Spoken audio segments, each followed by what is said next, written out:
Programme news reviews के साथ मैं हूं आपका होस्ट उसामा एजाज। नाजरीन, मार्का हक की वो फतह जिसने कौम को एक नया अज़म, एक नया हौसला दिया और जिसने साबित किया जब अज़म मजबूत हो तो मुश्किल से मुश्किल वक्त भी सर हो जाता है। आज इस तारीखी कामयाबी को एक साल मुकम्मल हो चुका है। एक साल पहले जब हालात कड़े थे और चैलेंजेस अपने उरूज पर थे, तब हमारी अफवाज ने पेशा वराना महारत, बहादुरी और कुर्बानी की ऐसी मिसाल कायम की जिस पर पूरी कौम फख्र करती है। हम अपने इन बहादुर सिपाहियों को खिराज तहसीन पेश करते हैं जिन्होंने अपनी जानों की परवाह किए बगैर अपनी जानों का नजराना देकर वतन अजीज का दिफा यकीनी बनाया। साथ ही इस मौके पर मौजूदा हुकूमत की पॉलिसियों, फैसलों और क़यादत को भी सराहना जरूरी है, जिन्होंने कड़े और मुश्किल वक्त में रियासती इस्तेहकाम को बरकरार रखने और कौमी मफाद को मुकद्दम रखने की कोशिश की। लेकिन सवाल यह है, क्या हमने इस फतह को एक मजबूत मुस्तकिल की बुनियाद बनाया या अभी भी बहुत से चैलेंजेस हमारे सामने खड़े हैं? ये सिर्फ एक साल की तकमील नहीं बल्कि ये अज़म की तजदीद का लम्हा है। इस वक्त हमारे मौजूद मेहमानों ने हमें प्रोग्राम में ज्वाइन किया है। सबसे पहले मैं अपने मेहमान का तारुफ करवाता चलूँ। आप सीनियर तज़कियाकार हैं, प्रोफेसर सलमान अली साहब। आपको प्रोग्राम में वेलकम करूंगा सर। बहुत शुक्रिया जनाब। सलमान साहब, किस तरह से देखते हैं इस मार्के में जवानों के हौसले कुर्बानी को किस तरह से खराज तहसीन पेश करेंगे?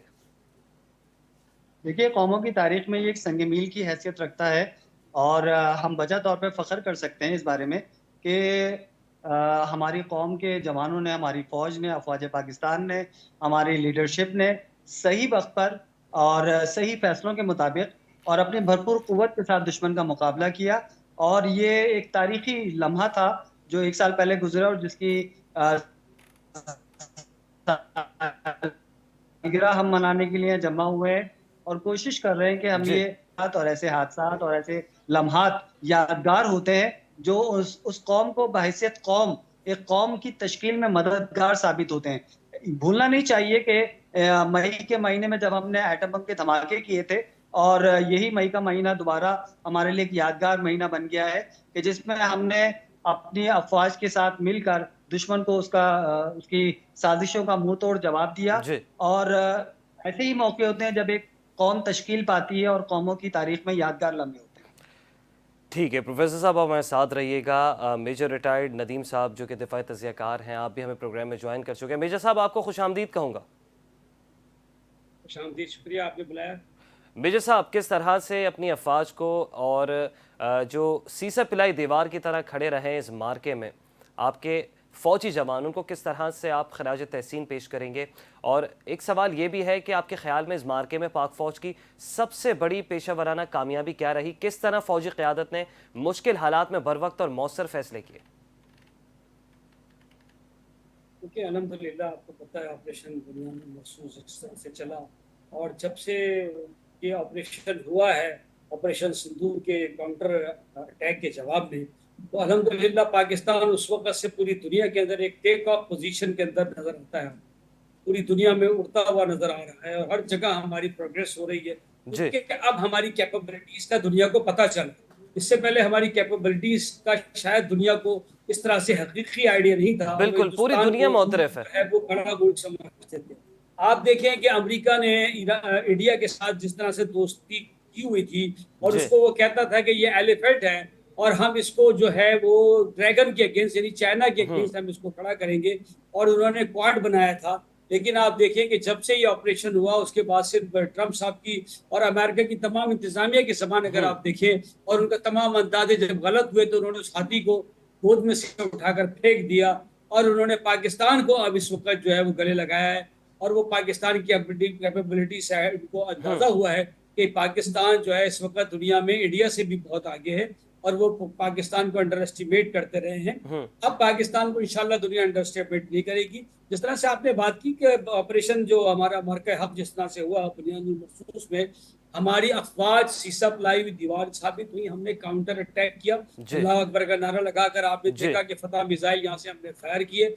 हमारी एयरफोर्स की मैं समझता हूँ कि बहुत बड़ी कामयाबी है और ये पूरी एग्जैक्टली। दुनिया ने माना है कि जनाब जिस तरह से इंडिया के तैयारे जो है पाकिस्तान की बॉर्डर में आने से पहले beyond visual range BVR capability के जरिए से हमने अल्हम्दुलिल्लाह उनको टारगेट किया। और मैं समझता हूँ कि उनका जो रैकेज है आज वो इंडिया वालों के लिए जो है वो सफ़े मातम बना हुआ है और पूरी दुनिया से वो छुपते फिर रहे हैं। उनकी एयरफोर्स इस वक्त पूरी दुनिया में बदनाम हो चुकी है।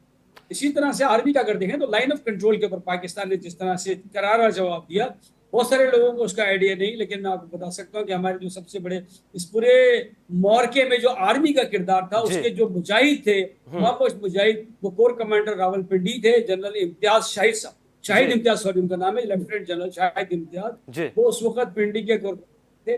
और जिस तरह से उन्होंने वो जंग लड़ी है, मैं समझता हूँ कि कोर कमांडरों की सब में मैं समझता हूँ कि उनको एक सुपरस्टार का दर्जा जो है वो दे दिया गया है उसमें। और उन्होंने लाइन ऑफ कंट्रोल पर जितनी इनकी पोस्टें थी, मैं आपको बताऊं, वो तकरीबन उन्होंने एंगेज की हमारी, क्योंकि फौज बाकायदा लगी हुई है रेगुलर। और जिस तरह से उन्होंने टारगेट किया उनके एमुनिशन। मेजर साहब, इंडिया मौशी एतबार से भी हमसे बहुत आगे, और साथ ही साथ टेक्नोलॉजी में भी इंडिया बहुत ज़्यादा आगे है। उसके बावजूद महदूद वसाइल में रहते हुए जो गैर मामूली कारकर्दगी दिखाई है, जिस तरीके से इंडिया का फ़िज़ाई दिफाई निज़ाम है, और इंडिया की टेरिटरी में हमारे तैयारे दाखिल हुए और ताबड़तोड़ हमले किए हैं, तो आप समझते हैं कि ये बुलंद हौसलों की वजह से ही मुमकिन हुआ? एक तो मैं पहली आपकी बात से थोड़ा सा इख्तिलाफ करूंगा कि इंडिया इक़्तिसादी तौर पर पाकिस्तान से थोड़ा सा आगे तो हो सकता है। देखिए, मैं एक चीज क्लियर कर दूं, इंडिया यूज करता है वर्ड कि हम दुनिया में चौथी जीडीपी पर, जीडीपी के नाम पर हम दुनिया में चौथे नंबर पर। मैं बिजनेस फाइनेंस पढ़ाता हूँ यूनिवर्सिटीज के अंदर। जो ये जीडीपी बताते हैं उसको कहते हैं नॉमिनल जीडीपी। नॉमिनल जीडीपी जो है करेक्ट इंडिकेटर नहीं होता जो आपकी स्टैंडर्ड ऑफ लिविंग को डिफाइन कर सके, या आपकी जो लाइन ऑफ जो पुअर है उसको डिफाइन कर सके। उसके लिए जो करेक्ट वर्ड है वो कहलाता है परचेजिंग पावर पर कैपिटा या GDP per capita. GDP per capita में इंडिया इस वक्त दुनिया के अंदर 170वें नंबर पर। नॉमिनल जीडीपी कहलाती है जिसमें मैन्युफैक्चरिंग और सर्विसेज होती है। इनकी जो सबसे बड़ी सर्विसेज है वो इंडिया के अंदर सर्विसेज की वजह से जीडीपी है, जिसमें प्रोस्टिट्यूशन भी शामिल है और वो लायबल टू टैक्स है। तो उससे आप आइडिया लगा सकते हैं। तो पाकिस्तान में अल्हम्दुलिल्लाह उससे पीछे नहीं है। हाँ, पाकिस्तान में पुअर गवर्नेंस जरूर है। दूसरी बात आपने बताई इंडिया टेक्नोलॉजी में भी हमारे से आगे नहीं है। देखिए, उनका तेजा आपके सामने है, यही टेक्नोलॉजी है ना। और उनका जो गलगोटिया यूनिवर्सिटी का जो कुत्ते लाके चाइना के वो बेच रहे हैं वहां पे, चाइना के जो रोबोट्स कुत्ते थे, मैं तो रोबोट्स का वर्ड यूज नहीं करता, मैं इंडियन चैनल्स पे जाता हूँ तो उनसे बात करता हूँ कि उनसे कहता हूँ कि आप लोग चाइना के कुत्ते लाके बेच रहे हैं। वो पूछते हैं कौन से कुत्ते, तो मैं कहता हूँ गलगोटिया यूनिवर्सिटियां जैसी आप यूनिवर्सिटियां बनाई हुई हैं जो छोटे रोबोट्स लाके यहाँ बेचते हैं। उनके पास कोई टेक्नोलॉजी नहीं है सर जी। वो जो है वो असेंबलर हैं, दे आर नॉट मैन्युफैक्चरर। हाँ, पाकिस्तान भी अनफॉर्चुनेटली इस वक्त असेंबलर ही है, लेकिन हमारे क्वालिटी आप देखिए, जो आप JF-17 की देख लें, तेजा के साथ मुकाबला कर लें। दूसरे हमारे जो वेपन सिस्टम्स हैं, बैलिस्टिक मिसाइल्स वगैरह, ठीक है, we can hit every nook and corner of India. आप देखें, इंडिया के पास पहले ज्योग्राफिकल इम्यूनिटी थी, Pakistan has perished that geographical immunity. Now India के कोने में जाके वो छुपते थे कि जनाब पीछे वेस्ट बंगाल की तरफ चले जाएं, वो पाकिस्तान की रेंज से बाहर है। अल्हम्दुलिल्लाह, now we can, our vectors can hit each and every nook and corner of India. ठीक है, आप हमारे साथ रहिएगा नदीम साहब। प्रोफेसर सलमान साहब, आप सुन सकते हैं? जी, मैं सुन रहा हूँ आपको। प्रोफेसर साहब, जो अस्करी क़यादत ने जो किरदार अदा किया मार्के हक के दौरान ऑपरेशन बुनियानुम मरसूस में, वो किरदार अपनी जगह हम सलाम पेश करते हैं। लेकिन जो उस मौजूदा हुकूमत है उसका जो उसने जो स्टैंड लिया, जो स्टांस लिया, उसको किस तरह से देखते हैं? 1 साल पहले यही हुकूमत थी और हुकूमत ने जो बर वक्त फ़ैसले किए हैं, जिस तरीके से एक फ़ॉल्स फ्लैग ऑपरेशन रचाया गया और फ़ॉल्स फ्लैग ऑपरेशन की तहकीकात का पाकिस्तान ने कहा कि हम चाहते हैं कि तहकीकात हो, आप हम पे ऐसे मनगढ़ंत इल्ज़ामात न लगाएं, लेकिन उसके बावजूद इंडिया ने अटैक करना शुरू कर दिया। तो उस वक्त हुकूमत के किरदार को आप किस तरह से देखेंगे, किस तरह से जांचेंगे? देखिए, सबसे पहली बात तो यह है कि इंडिया ने जो झूठे इल्जामात लगाए, ये इनका कोई पहली मर्तबा नहीं था। वहां पर जितने भी फॉल्स ऑपरेशन हुए कश्मीर में या दीगर जगहों पर, इंडिया को अब नतीजे में दुनिया में खफत का सामना करना पड़ा है। आपका सवाल जो पाकिस्तानी गवर्नमेंट के हवाले से देखें, उस वक्त भी पाकिस्तान ने जो 2-3 दिन सब्र किया, मुजाहरा किया, वो फकत इसलिए था कि दुनिया को इस बात का एहसास दिलाया जा सके कि पाकिस्तान अपनी जानिब से कभी भी जो है वो जंग को पसंद नहीं करता या जंग नहीं करना चाहता। वॉट एवर वैन एवर जब आपके ऊपर इम्पोज की जाती है, तो फिर पाकिस्तानी गवर्नमेंट ने, पाकिस्तानी अफवाज ने बर वक्त ये फैसला किया और इंडिया को भरपूर किस्म का जवाब दिया। जी। लेकिन पाकिस्तान की जो सिविलियन गवर्नमेंट है, मैं कहूंगा कि 1 साल के दौरान इन्होंने अपनी कारकर्दगी को इम्प्रूव जरूर किया है। यानी बुनियाद मखसूस ऑपरेशन के बाद जो सरासर पाकिस्तान आर्मी की जानिब से एक फौरी जवाब था, भरपूर जवाब था, बेहतरीन जवाब था, और वो 6-0 का जो एक अलामती किरदार जी। सामने आया हमारे पास, 6-0। ये इसी वजह से हम ये समझते हैं कि पाकिस्तान, और मैंने पहले भी आपसे ये अर्ज किया, इससे पहले जब बात हो रही थी, कि कौमों की तारीख में, चूंकि मैं सोशल साइंस को स्टडी करता हूं, मैं जानता हूं कि कौमों की तारीख में कौमों को बनाने के लिए ऐसे हादसात और ऐसे वाकयात एक संग मील का किरदार अदा करते हैं। मैंने अब पहले भी तस्करा किया कि यौम तकबीर से लेकर यहाँ तक अगर आप इस सफर को तय करें तो हम देखेंगे कि कौम हर ऐसे मौके पर यकजा नजर आती है जब कौमी सालमियत की बात होती है, और वो अपनी अफवाज की शाना बशाना खड़ी होती है। हमने ऐसे मनाजिर भी देखे कि जब ये हमले का जवाब दिया जा रहा था, तो आम सिविलियन जो है वो फौज की शाना बशाना लड़ भी रहे थे जी। और खड़े भी थे। जी। तो प्रोफेसर साहब, उसके बाद हमने देखा कि पाकिस्तान का एक डेलीगेशन जो पाकिस्तान के तशख़्ख़ुस को मज़बूत तरीके से उजागर करने के लिए गैर मुल्की दौरों पे भी निकला, उसके किरदार को आप किस तरह से देखेंगे? बिलावल भुट्टो उस डेलीगेशन की सरबराही कर रहे थे। देखिए, मैं इस चीज को हमेशा पॉजिटिव कंसीडर करता हूँ। यह अलबत्ता यूं कहना चाहिए कि बिलावल भुट्टो के लिए ये पहला तजुर्बा था और इतना इफेक्टिवनेस जो है वो क्रिएट नहीं कर पाए जो नजर आनी चाहिए थी। ये मेरी अपनी पर्सनल ओपिनियन है, आप इससे इख्तलाफ कर सकते हैं, लेकिन चूंकि इसके लिए आपके पास इससे ज्यादा माहिर सिफारतकार मौजूद थे, इससे ज्यादा अच्छा, आपके पास आप समझते हैं कि वो उस तरीके से जो पाकिस्तानी बयानिया था उसको पहुंचा नहीं सके सीना ब सीना बिल्कुल दुनिया भर ऐसा में? ही है, बिल्कुल ऐसा ही है। तो जब ये अभी देखिए, जो अगर ये सिफारती अमल सूरत चल रहा है ईरान और अमेरिका के दरमियान, जो पाकिस्तान जो मीडिएटर का किरदार जो अदा कर रहा है, उसमें पीपल्स पार्टी से इन दिनों किसी को शामिल नहीं किया गया, शायद यही वजह?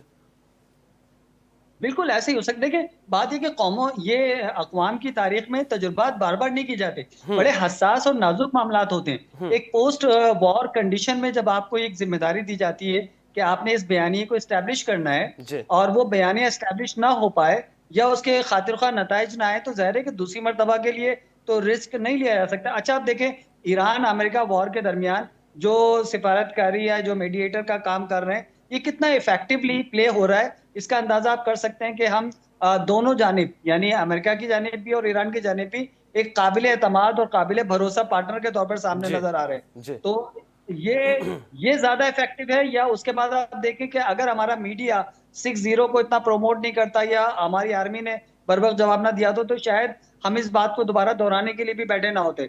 इंडिया की जा रही है, तो आप देखें ना कि जो फॉल्स फ्लैग ऑपरेशन के बाद उन्होंने एक बहाना बनाकर शुरू किया, होना तो ये चाहिए था कि इसके लिए हम खुद एक यूएनओ के तहत एक कमीशन बनाने का मुतालबा जी। करते, जी। और आजाद या कम अज कम ओआईसी के तहत एक कमीशन को तश्कील देने की बात करते कि अच्छा भाई ठीक है, आइए बैठ के बात करें, हमारा बयानिया इस्टेब्लिश होता, हमारा बयानिया आगे की तरफ जाता। लेकिन ऐसा लगता है कि वो बयानिया जो है वो रास्ते में कहीं रह गया और हम एक चक्कर लगा के घूम के वापस आ गए। हम्म। सही। अच्छा, मेजर साहब, मैं आपकी जानिब आऊंगा, आप सुन सकते हैं मेजर साहब? जी जी है कि मेजर साहब, इन दिनों जो हिंदुस्ता का जो एक एजेंडा है, जो पॉलिसी बरकरार रखी हुई है, माजी में इतना जो है वो सख्त जो रद्द अमल है वो हमने नहीं देखा। मतलब रद्द अमल क्या, वो जिस तरीके से इस दौर में हम देख रहे हैं कि इतनी बड़ी जो एक स्टेट है, वो स्टेट का मज़हब उन्होंने एक बना दिया है, और दूसरा कोई भी सेक्ट या कोई भी रिलीजन जो है उनसे हज़म नहीं हो रहा। हमने माजी में भी इससे बढ़ के कोई मिसाल नहीं देखी।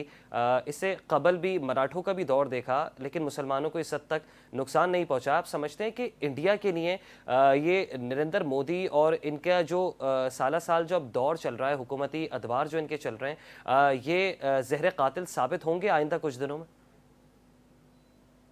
जी बिल्कुल, बहुत अच्छा वर्ड आपने यूज किया, ज़हर कातिल। देखिए, इंडिया का तशक्कुस ये था, पहले सेकुलर का तशक्कुस था। जी। जितनी भी गवर्नमेंट आई, चाहे बीजेपी की आई, जी। चाहे कांग्रेस की आई, हुकूमतें जितनी भी आई, उन्होंने इसका सेकुलर तशक्कुस को, ये मोदी साहब हैं कि जब से ये आए हैं, इन्होंने इसका तशक्कुस जो है वो एक हिंदू तवा हुकूमत के तौर पर जो है वो उसको बनाया, और अभी भी इसको एक हिंदू तवा गवर्नमेंट और अखंड भारत का नक्शा इन्होंने लगाया हुआ है अपने असेंबली के अंदर भी, और वहाँ कहते रहते हैं कि उनका ये ख्वाब है। लेकिन अल्हम्दुलिल्लाह पाकिस्तान इस ख्वाब की राह के अंदर पहली ही नंबर पर पाकिस्तान आकर खड़ा हो गया, और दूसरे मुल्कों की जरूरत नहीं पड़ी इस सारा के अंदर, और पाकिस्तान ने इनका ख्वाब चकनाचूर कर दिया है।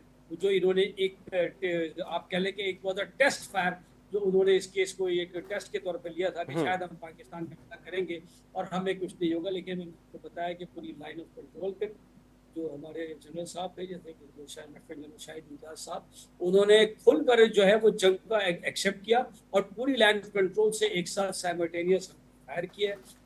फतह मिसाइल जितने भी फायर हुए आपने देखे ये मासिक है, तो इंडिया का तमाम ख्वाब चकनाचूर हो गया। ये जो अपना आप कह लें कि बीजेपी लेकिन मेजर साहब क्या वजह है कि बंगाल से बीजेपी अक्सरियत ले जाती है, इस सब के बावजूद भी, हालांकि बंगाल से बीजेपी इससे पहले इतनी बड़ी अक्सरियत में जो है वो कामयाब नहीं हुई?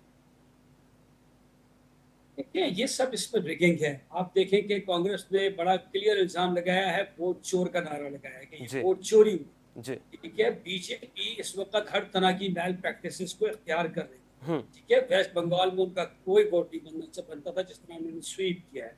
ये अब एक तरह से इस मुल्क भारत के ऊपर एक अजाब की शक्ल साबित हो चुके हैं। जिस तरह आपने बताया कि ये सेकुलर चेहरा जब मस्क होता है तो फिर खाना जंगी जो के चांसेस बढ़ते हैं। आप देखें जिस तरह इन्होंने तमाम लोगों को एक साथ डैगर ड्राउन कर दिया है, मुख्तलिफ अकलियतों को, मुख्तलिफ मज़ाहिब को, ठीक है, मुख्तलिफ कम्युनिटीज आइसोलेट को एक कर दूसरे रहे हैं, के उन्हें खिलाफ आइसोलेट कर रहे हैं सब जी आइसोलेट तो करना दूर की बात, उनको सब आरा कर दिया है। जी और जिसे कहते हैं तंग आमद बजंग आमद, ये सब जो है एक साथ जब खड़े होंगे तो ये मुल्क को सेकुलर क्यों कहा जाता था, इसी खतरे से बचाने के लिए वो सेकुलर कहते थे। उन्हें भी कोई शौक नहीं था सेकुलर का, वो भी हिंदू जितने भी आए वो सब बड़े कट्टर किस्म के हिंदू थे, हिंदुत्ववाद थे, लेकिन उन्हें नजर आता था कि इस स्टैंड को अभी नहीं उठा सकते। लेकिन मोदी साहब ने उठाया। मैं समझता हूँ कि इंडिया अब डिवाइड होगा और इसके टुकड़े टुकड़े हो जाएंगे, और पाकिस्तान का इसमें इंशाल्लाह ताला एक कलीदी किरदार। सही। प्रोफेसर साहब मैं आपकी जानिब आऊँगा। प्रोफेसर साहब, सेकुलर इंडिया का दावा किया जाता है लेकिन वहाँ पे अक़लियतों को हुकूक नहीं दिए जाते, कश्मीरियों को हक़ खुद इरादियत नहीं दिया जाता। आपको लगता है कि ये जो मोदी सेटअप है या मोदी रिजीम है, ये चेंज हो सकती है आइंदा मुस्तक़बिल में? सबसे पहली बात तो ये है कि जनाब इस बात को समझना इंतहाई जरूरी है कि सब कॉन्टिनेंट का खित्ता हमेशा से सेकुलर माइंड और सेकुलर सोसाइटी के तौर पर एग्जिस्ट करता रहा है। अच्छा, अगर आप मुझे इजाजत दें तो मैं एक तजिया आपके सामने रखना चाहता हूं कि माजी में हमने भी एक शिद्दत पसंद किस्म के इस्लाम का तजुर्बा करके देख लिया, मुजाहिदीन की परवरिश करके देख ली हमने, जिहाद के नाम पे हमने कश्मीर और अफगानिस्तान में बहुत ज्यादा एग्जिस्ट करके देख लिया। अल्टीमेटली अगर आप देखेंगे कि इसका रिजल्ट क्या निकला कि आज हम अपनी उस शिद्दत पसंदी से वापस आ चुके हैं और इसके खमियाजे को भुगत चुके हैं। हमने यहाँ फिरका वारियत देखी, हमने यहाँ कत्ल गारतगरी देखी, हमने बहुत कुछ तबाही देखी, हमने ड्रोन के हमले देखे, हमने बम धमाके देखे, हमने खुदकश धमाके देखे। तो एक शिद्दत पसंदी वाला मजहबी रुझान कभी भी लॉन्ग लास्टिंग नहीं होता, और ये पूरा खित्ता हमेशा से एक सेकुलर सोसाइटी के तौर पर एग्जिस्ट करता रहा। जब मुख्तलिफ मजाहिब एग्जिस्ट कर रहे हो उसको आप किसी एक मजहब को इम्पोज नहीं कर सकते। ये हमारे 1000 साल मुगल इंपीरियर के जमाने से एस्टैब्लिश है, हमारी सोसाइटी में एस्टैब्लिश है। अब ये बात रही बीजेपी की, बीजेपी अब ये एक्सपीरियंस करने जा रही है, तो मैं बगैर किसी तरद्दुद के ये नतीजा दे सकता हूं कि जल्द या बदेर, जिस तरह भी हमारे मेजर साहब ने तस्करा किया कि बीजेपी असल में एक अजाब की सूरत में वहां पर आई है और दुनिया की सबसे बड़ी डेमोक्रेटिक स्टेट्स को उन्होंने एक मजहबी जुनूनी रियासत में तब्दील कर दिया, जो वहां की आवाम के लिए 100% नुकसानदेह। अच्छा, आज फौरी तौर पर आपको इसके नतीजे नहीं मिलेंगे तो अगले 10 साल तक आपको भुगतने पड़ेंगे, 20 साल तक, नेक्स्ट जनरेशन तक भुगतने पड़ेंगे। और मैंने इसकी एग्जांपल आपको पाकिस्तान की एक तजुर्बा से दी थी, जो हमने 40 साल में गुज़िश्ता तजुर्बात किए और उसके खमियाजे को भुगता है। तो बीजेपी कतई तौर पे एक सेकुलर इंडिया को अगर मजहबी रियासत करने में कामयाब हो जाती है, अगरचे कि अभी तक नहीं है, यानी बना के आप हुकूमत में आ रहे हैं, तना गवर्नमेंट बनाने की पोजीशन में आप अभी भी नहीं है। और जिस तरह तस्करा हुआ कि जो माल प्रैक्टिस वो इलेक्शन में करते हैं, इससे पहले फॉल्स फॉल्स फ्लैग ऑपरेशन करते हैं, जी आवाम को इमोशनली ब्लैकमेल जी करते हैं, इसके नतीजे में कुछ सीटें हासिल करके वो कोalition गवर्नमेंट बनाते हैं। अभी तक वो तनहा गवर्नमेंट बनाने की पोजीशन में नहीं आए हैं। तो इसका मतलब ये है कि अभी तक इंडिया एक सेकुलर स्टेट के तौर पर या सोसाइटी सेकुलर सोसाइटी के तौर पर एग्जिस्ट कर रही है। लेकिन अगर उन्होंने एहतियात नहीं की, अपने आप को दोबारा रीऑर्गेनाइज नहीं किया, तो इसका मतलब ये कि बीजेपी की शिद्दत पसंदी का खामियाजा इस खित्ते के न सिर्फ उनकी अपनी आवाम को बल्कि दीगर ममालिक को भी भुगतना पड़ेगा। अच्छा प्रोफेसर साहब, इंडिया में आइंदा मुस्तकबिल में आप बीजेपी का क्या कहेंगे उसे कि अगर बीजेपी नहीं है तो बीजेपी की जगह आप किसको देख रहे हैं? क्या कांग्रेस कामयाब हो सकती है? क्या कांग्रेस जो है वो इस वक्त इतना आवाम के अंदर घुली मिली भी है? और फिर कांग्रेस का टाइम भी देखा क्योंकि इंदिरा गांधी का भी दौर देखा गया है कि जब पाकिस्तान में यहाँ पे जब दहशतगर्द पैदा हो रहे थे, बड़ी माजरत के साथ, जब यहाँ जो है अफगान जिहाद के नाम पे लोगों को झोंका जा रहा था, तब वहाँ पे आईटी रेवोल्यूशन था। तो आप समझते हैं क्या उसका मुतबादिल, बीजेपी का मुतबादिल कांग्रेस हो सकती है? 100%। देखिए, मैं इस बात पे बिलीव करता हूँ कि इंडिया के कॉन्स्टिट्यूशन में अभी तक ये तहरीर है कि वो एक सेकुलर स्टेट के तौर पर एग्जिस्ट कर रही है और कांग्रेस उसको बेहतर तरीके पे रिप्रेजेंट भी करती है। अच्छा, अब मौजूदा हालात में जो लास्ट हमारे पास 10, 15, 20 ईयर्स जो गुजरे, इसमें इमोशनली ब्लैकमेलिंग ने लोगों के जज्बात पर कुछ असर डाला जरूर है और हो सकता है कि इसके असरात आगे मुस्तकबिल में नजर भी आए। लेकिन अगर कांग्रेस तनहा हुकूमत ना भी बना सकी तो वो बीजेपी की तरह कोalition गवर्नमेंट तो फौरी तौर पर बना सकती है और एक बेहतर मुतबादिल क्या मतलब कहना ये चाहिए कि देखिए, हमारे यहाँ मुस्लिम लीग ने जो है यहाँ पे एग्जिस्ट नहीं किया। जी हमारी क़यादत जो है वो जैसे कायद-ए-आज़म रहमतुल्लाह अलैह बहुत कलील वक्त में इस दुनिया से रुखसत हो गए, या कॉन्स्पायरेसीज के तहत लियाकत अली खान को गोली लग गई और वो इस जी दुनिया से चले गए। तो वरना अगर मुस्लिम लीग यहाँ पे मुस्तकिल बुनियाद पे रहती और वही वाली मुस्लिम लीग जो ऑल इंडिया मुस्लिम लीग थी जी उसी मेंटालिटी के साथ रहती, तो हम कांग्रेस से ज्यादा मजबूत हुकूमत बना के चल रहे होते। लेकिन जाहिर है कि हमें यह मौका नहीं मिला। कांग्रेस ने वहां पे हुकूमत भी की। देखें, सबसे पहली बात, कांग्रेस ने सबसे पहले सेक्युलर स्टेट में फ्यूडलिज्म को खत्म किया। हमारे यहाँ फ्यूडलिस्ट ने कभी भी डेमोक्रेटिक गवर्नमेंट को, डेमोक्रेटिक एलिमेंट्स को प्रमोट नहीं होने दिया। बिल्कुल ये फ्यूडलिस्ट ने जब आपके डेमोक्रेटिक एलिमेंट्स को प्रमोट नहीं होने दिया, इसका अल्टीमेट नतीजा कॉन्स्पायरेसीज की सूरत में निकला, तो आपके यहाँ जो है सिचुएशन बदल गई। लेकिन उन्होंने इंडिया में, कांग्रेस ने फौरी तौर पर ये काम किया और उन्होंने एक कौम की बुनियाद रखी, उन्हें तरबियत की, उनकी तालीम की और उनको एक बिंग अ नेशन आगे लेकर चले। ये सडनली जो चूंकि देखें, बहुत सारी जगहों पे रिएक्शनरी वर्क होता है। आप जब गुज़िश्ता 40 वर्षों में मजहबी शिद्दत पसंदी का मुजाहरा कर रहे थे जी तो उसका रिएक्शन कहीं ना कहीं से नमूदार होना था खित्ते में। और ये कहने का सर, हक आज दें आज कि उसका अगर खमियाजा इंडिया में भुगत रहे मजहबी ना, शिद्दत आज पसंदी आ आज गई है उसका तो वो खमियाजा आपकी भुगत रहे पॉलिसियों का कि रिएक्शन है। जिनको बरसों दूध पिलाया उन नागों के फन तो निकले हुए हैं ना, और वो फन से हमें ही शिकार कर रहे हैं। देखिए, बात ये, मैं आपकी बात सुन नहीं पाया, लेकिन ये कि जो मैं अर्ज करना चाह रहा हूँ वो जी ये कि आपकी शिद्दत पसंद पॉलिसीज का रिएक्शन कहीं पे भी नमूदार हो सकता था, वो नमूदार हो रहा है। तो अगर हमने 40 साल शिद्दत पसंदी की है, मजहबी शिद्दत पसंदी, ये उसका रिएक्शन है। वरना इंडियन सोसाइटी सेकुलर सोसाइटी के तौर पर एग्जिस्ट करती रही है और अब भी कर रही है। तो प्रोफेसर साहब, किसको जो है आप मौरिद इल्ज़ाम ठहराएंगे जो शिद्दत पसंदी की जो एक वेव आई पाकिस्तान में? नहीं, देखें, बात ये है कि जो पॉलिसी मेकिंग अदारे होते हैं वो पॉलिसी बना रहे होते हैं। मैं इसका जिम्मेदार नहीं ठहराता, मैं गलतियों से सीखने की बात करता हूँ। जी गलतियों से सीखना बहुत जरूरी है। अगर आप अपनी मिस्टेक्स को, अपनी प्रॉब्लम्स को आइडेंटिफाई नहीं करेंगे तो रेक्टिफाई नहीं कर पाएंगे।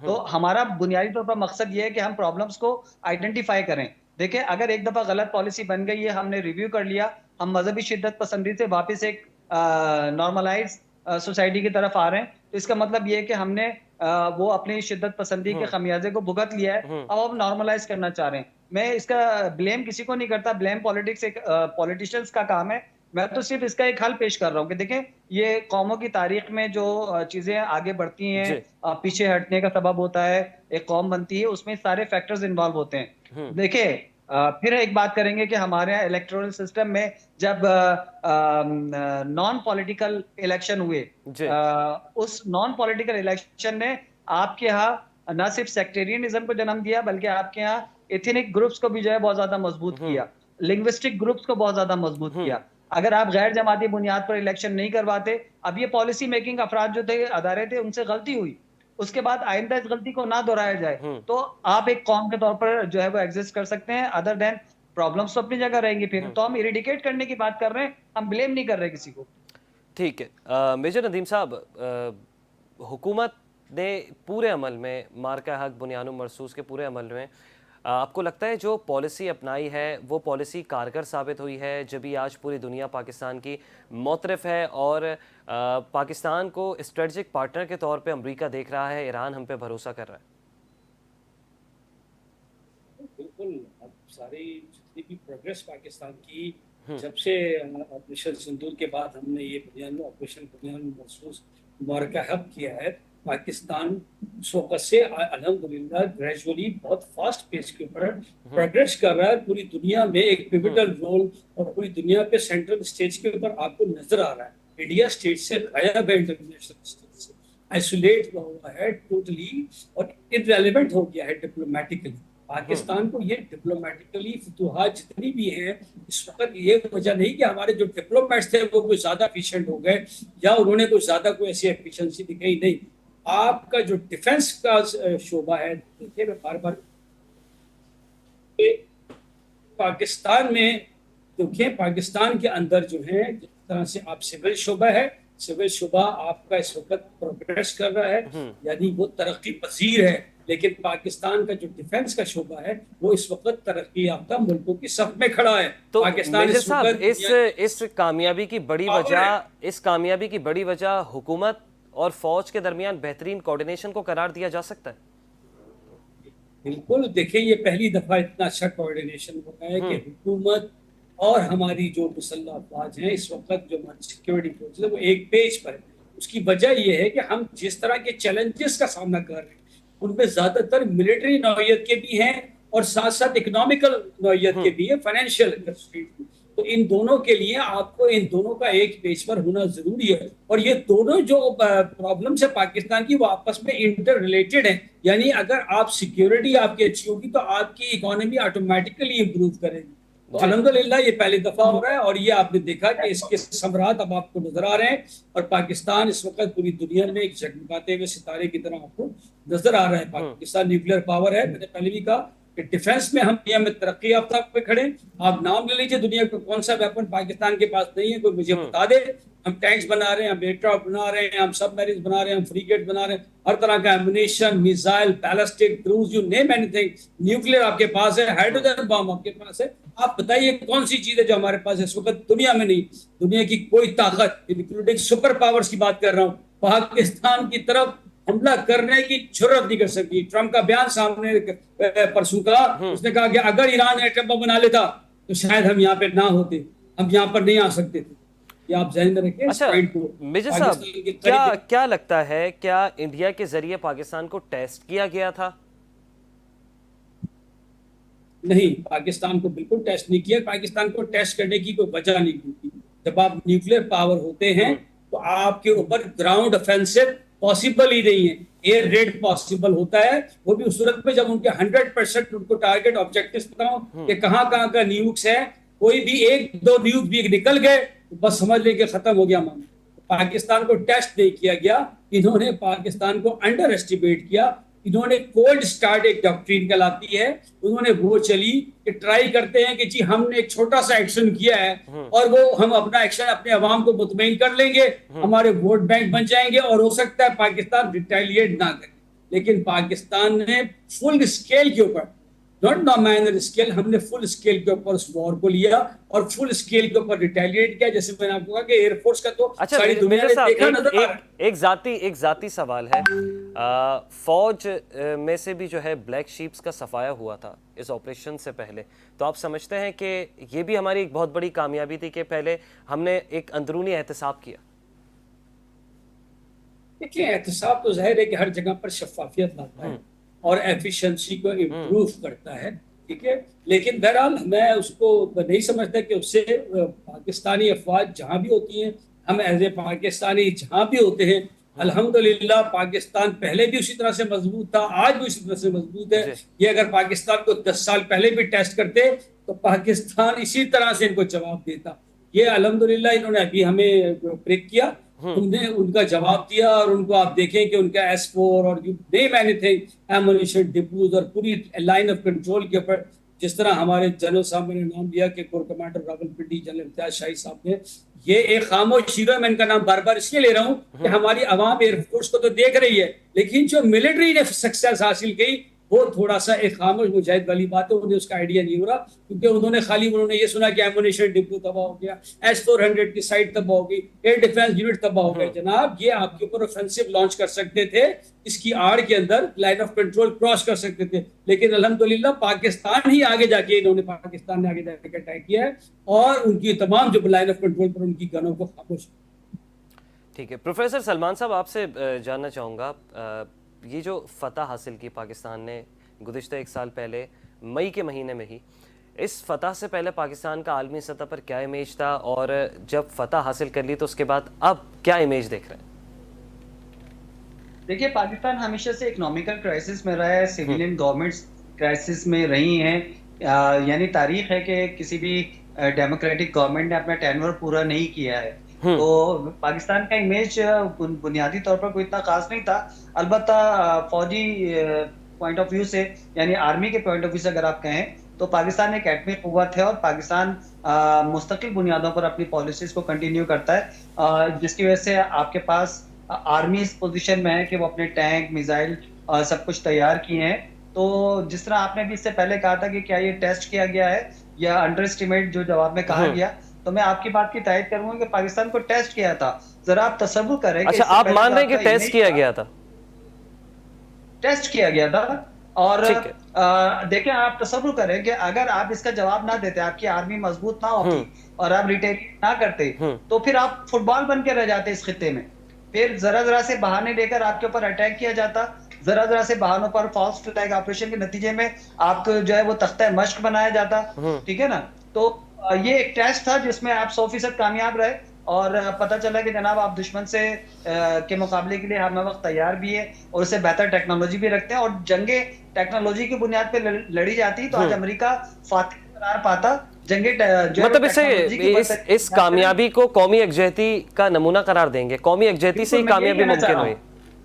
यही कहना चाह रहा हूँ कि टेक्नोलॉजी की बुनियाद पे जंगें नहीं जीती जाती, कौमी यकजहती, इत्तेहाद, इत्तेफाक और जज्बों के साथ जंगें लड़ी जाती हैं और जीती जाती हैं। और पाकिस्तानी कौम ने आर्मी के शाना बशाना खड़े होकर इस बात को साबित किया कि वो 65 या 48 से हमेशा अपनी फौज के शाना बशाना खड़ी रही है, चाहे वो कश्मीर को आजाद कराने का मामला हो, 65 की बार हो या और कोई मरहला हो। पाकिस्तान के अवाम उसमें कुर्बानी देने में या साथ देने में कभी एक कदम पीछे नहीं हटाया।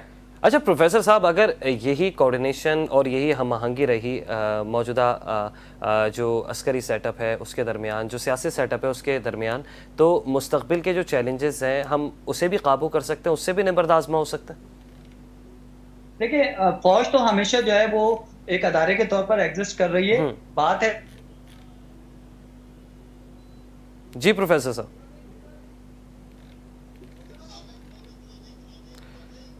नाजरीन, प्रोग्राम का वक्त अपने अख्ताम की जानिब पहुँचा। मेजर रिटायर्ड नदीम साहब, आपका भी बहुत शुक्रिया। प्रोफेसर सलमान साहब, आपका भी बहुत शुक्रिया। इस तरह से मार्का हक में एक नई मिसाल कायम की है, तो पूरी दुनिया इस वक्त पाकिस्तान के किरदार की मौतरफ है। मार्का हक की फ़तह को 1 साल मुकम्मल हो गया, मगर ये सिर्फ माजी की कामयाबी नहीं, मुस्तकबिल की जिम्मेदारी भी है। सलाम उन बहादुर सिपाहियों को और खराज तहसीन उन फैसलों को जिन्होंने इस कामयाबी को मुमकिन बनाया। अपना बहुत ख्याल रखिएगा, इजाज़त दीजिए, अल्लाह निगहबान।